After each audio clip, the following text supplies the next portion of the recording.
Bonjour à tous, aujourd'hui je vais répondre à une question que vous êtes beaucoup à me poser. C'est comment j'en suis en fait arrivée à me filmer, à faire des vidéos de prévention, à partager mon expérience et tout ça en acceptant mon image. Je trouvais que la question était assez intéressante si je puis dire, simplement parce que si vous regardez les vidéos de quand on a commencé la chaîne, où en fait donc Rémi me filmait, il montait les vidéos, etc. Donc il a fait ça sur les 3 ou 4 premières vidéos et sur les vidéos de France 3, etc. Et les vidéos de maintenant, on peut voir une évolution en fait de ma manière de filmer, du fait de me filmer peut-être d'un peu plus près. Et c'est aussi pour ça qu'aujourd'hui je me filme de près, simplement pour montrer que je n'ai plus de problème avec mon image. Avant, pour moi, il aurait été inconcevable de me filmer d'aussi près. Simplement parce que je faisais exprès de me filmer d'un petit peu loin, d'avoir un décor à regarder autour de moi. Si vous regardez mes premières vidéos, se font dans mon salon. Maintenant vous avez Pixel qui squatte toutes mes vidéos, mais en fait, je faisais ça parce que je voulais que les gens regardent autre chose que moi.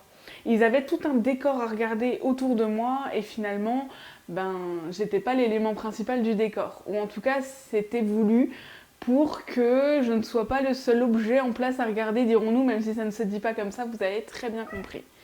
Et pareil, à l'époque, je faisais mes vidéos par exemple quand Pixel était dehors, sauf que l'hiver arrivant, je ne pouvais pas forcément des fois attendre 22h le soir avant de filmer mes vidéos, etc.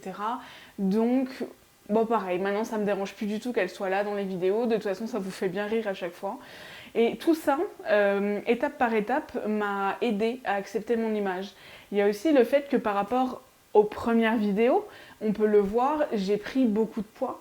Et c'est quelque chose où j'avais énormément de mal, je me prends des coups de queue, où j'avais énormément de mal à accepter ça. Et en fait, à force de me voir, ça m'a aidé à accepter mon image. J'avais aussi énormément de tocs de langage, et j'en ai toujours, le fameux en fait et les Et j'ai remarqué qu'à force de faire des vidéos, finalement en pratiquant, en parlant un petit peu plus en public aussi, j'avais un petit peu moins de tocs de langage ou de, je sais pas comment ça se dit autrement, mais ces mots-là, ou alors les gros ou quand j'étais mal à l'aise, ne revenaient plus.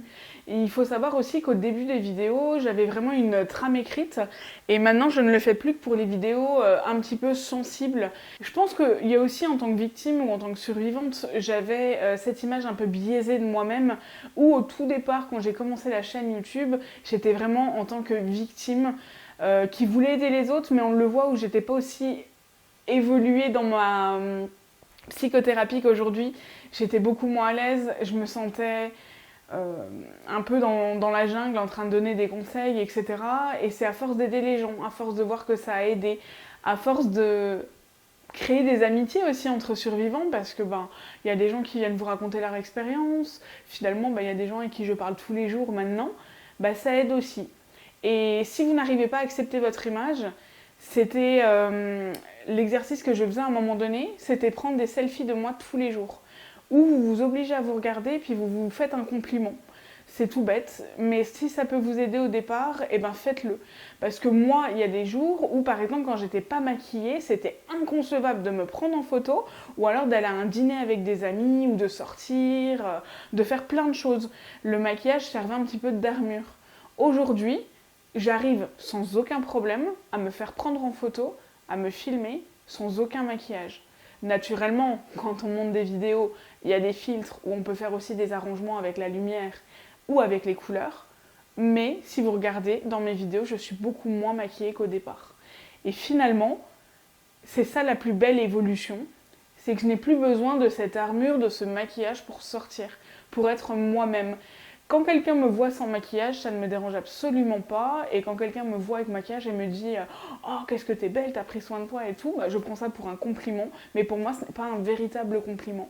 Parce qu'il y a plein de gens qui m'ont posé cette question en me disant « voilà, t'as pas une taille mannequin, comment tu fais pour te filmer, comment t'arrives à accepter ce renvoi d'image ?» Mais on s'en fiche du poids, on s'en fiche de la taille, on s'en fiche de l'apparence.